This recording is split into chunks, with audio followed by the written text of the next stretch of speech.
Alright guys, time to go over the steel cards in Darkblaze Inferno. Unfortunately, I can't go over lightning right now because I do not have the lightning cards, but when I do get my hands on them again, I will be posting up a video like this. Steel consists of a few cards. Mainly the Robo cards get a huge deck surge.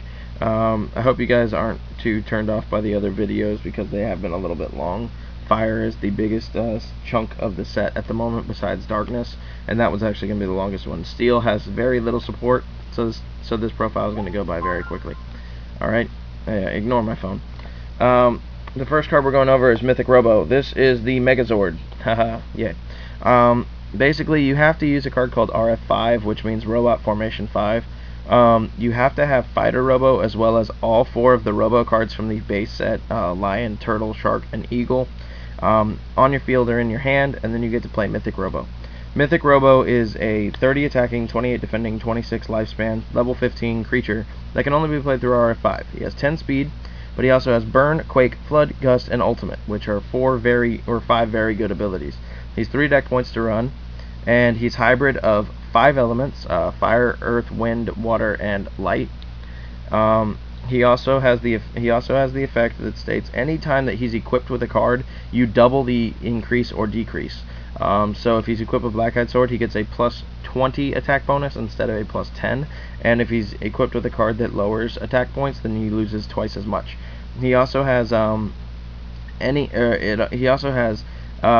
it can attack and counterattack during the same battle step. Now, that doesn't seem like it's a big deal, but what it means is that every time that he gets hit, he can hurt things, and every battle step he can also normally attack.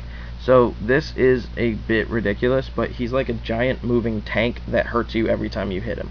So you don't have to choose with him, and he's one of the master rares and will be featured inverted, but I don't have one printed at the moment. I hope you guys enjoy him. Next is Flight Armory.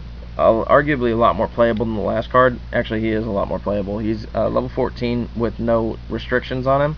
He also has 8 attack, 8 defense, and 35 lifespan, and he's 4 deck points. He has ninjutsu and iron and shock and protect, meaning that if he attacks, he can change to guarding position and he gains 2 defense while he's guarding, and he also can lower their speed, and he is just all around pretty decent in terms of the fight. Now, I know you'll see 8 attack and say, what does this mean? When he's in attacking position, his attack becomes 25. When he's guarding, his defense becomes 30.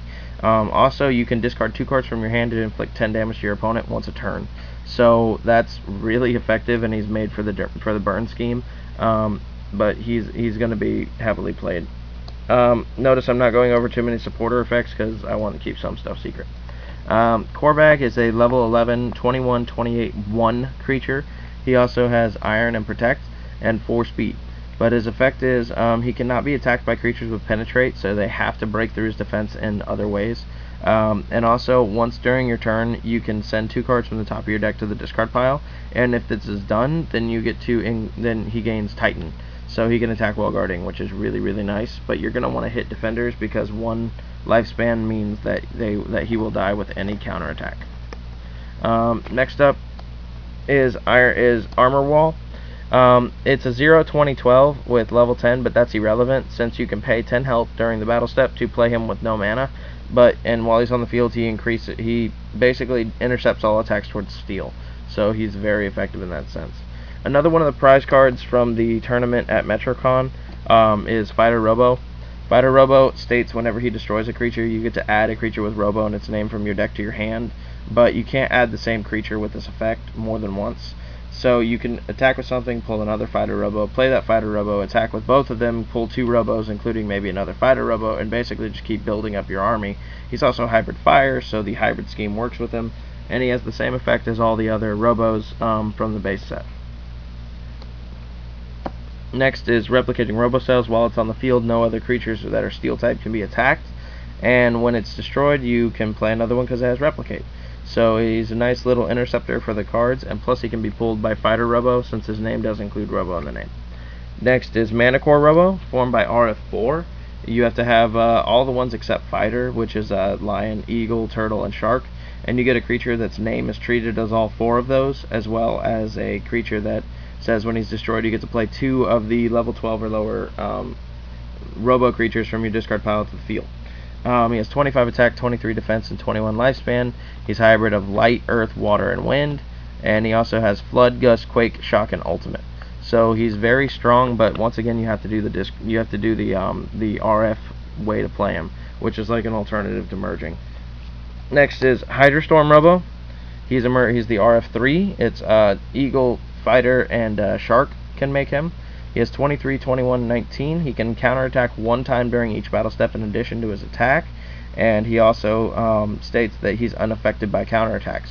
This is the first creature that is immune to counterattacks in general, so watch out for him when he hits the field. He also has Flood, Gust, and Ultimate, and he's hybrid of Water, Wind, and Fire. He's only 2 deck points in level 13. Lion Knight Robo is a RF2, and it makes with Lion and Fighter. They make a 21, 19, 17 creature with Burn, Shock, and Protect, and he halves any damage from a counterattack he receives, and that's it for him. He's just the basic one. These are all only uncommon, mind you, because these are the actual RF cards. You've already heard about them in detail, so I'm just going to show them to you. And that's what they look like. They're all speed tomes too, so you can use that to your advantage. Last is Mega Metal Laser. It's a finisher skill for steel. If it attacks an ice creature, you kill it, no matter what it is. Same as Erupting Pillar. It can even destroy legendaries, but legendaries haven't been released yet. But point is, this card is made to own. It's also a level 0 skill, so any creature can use it as long as they're steel type. And that is the extent of the steel set, and next up is going to be Darkness.